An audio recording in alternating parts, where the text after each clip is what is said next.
Black Mesa, a total remake of the original Half-Life made by a team of fans across the world, is finally out after being originally announced in 2005, after Valve disappointingly ported Half-Life to the Source engine, the engine behind all of Valve's games since 2004. Half-Life is one of those games that has stood the test of time, regardless of which version you actually play. While released back in 1998 and nearing its 22nd birthday, Half-Life still stands on its own two legs to this day. If Black Mesa didn't exist in this timeline, I'd probably be writing something on why you should still be playing Half-Life instead. But now, with Black Mesa on the field and actually finished, which for a Half-Life related thing in 2020 to say that there's two Half-Life related things that are finished and out and playable, it's all incredibly weird. So, other than me telling you that, this is a very good point to start and it will hook you on the Half-Life universe, why should you play Black Mesa?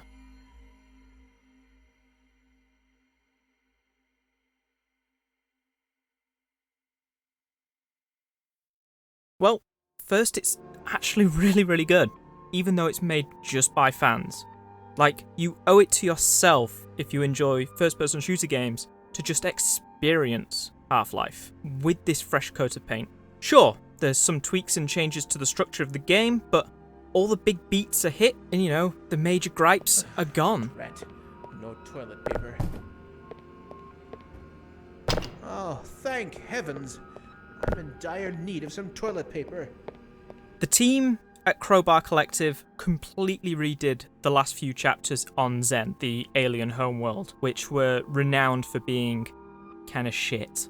But the biggest thing to me, as someone who has spent a large amount of time in Half-Life games since acquiring the orange box back in 2007, is that they've managed to accomplish with how it plays. It feels right. It feels the same as you remember Half-Life 1 and Half-Life 2 playing, but with a bit more weight behind it. It's all in the feel, which is impossible to accurately describe considering the main interface to play this is via a mouse and keyboard. It's like this wonderful dance that saw Valve spin Half-Life into the arms of the Crowbar Collective, for them just to spin it back out again and watch it fly gracefully into the splits.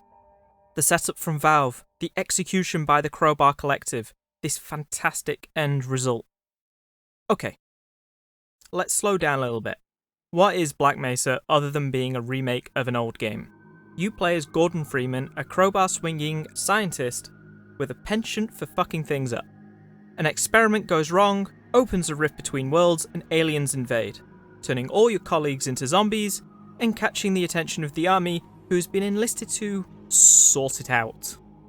Half-Life as a whole is built on the notion that the player should never be taken out of the action. Gordon never talks, immediately immersing yourself into the world, and there's never a single cut to a cutscene or a sequence that you have zero control over.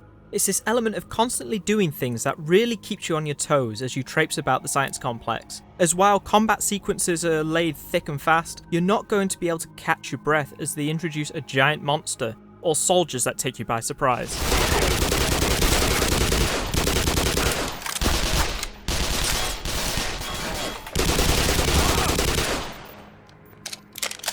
While this isn't unique in the landscape of throwback shooters, there's something about Black Mesa that does it better than anything else. There's a real sense of purpose behind it, as these moments are used to move the story along or teach the player new things that the world and the enemies within it can do. It's like a teaching experience in a weird, stretched out way. Throwback FPS games from New Blood or whatever components of multiple teams across the world make up whatever 3D Realms happens to be this week.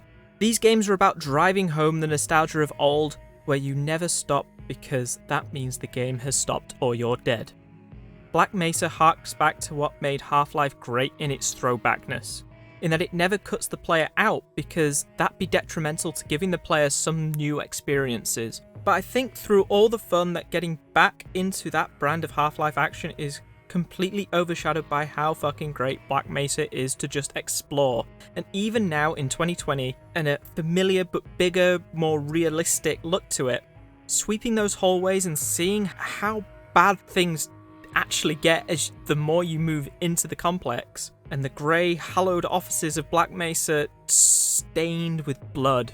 It just never gets old. I honestly think that Black Mesa improves on the concept of the space that Half-Life built, simply due to the fact it kept and expanded on the uselessness. Not everything is going to be a reward to you.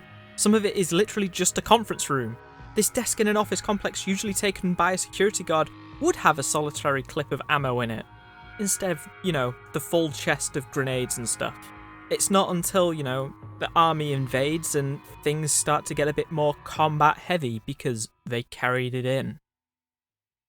Black Mesa builds on the memory of Half-Life by simply exaggerating what Valve originally tried to get across via the medium of better technology, and what absolutely blows all the compliments I could throw at it out of the water?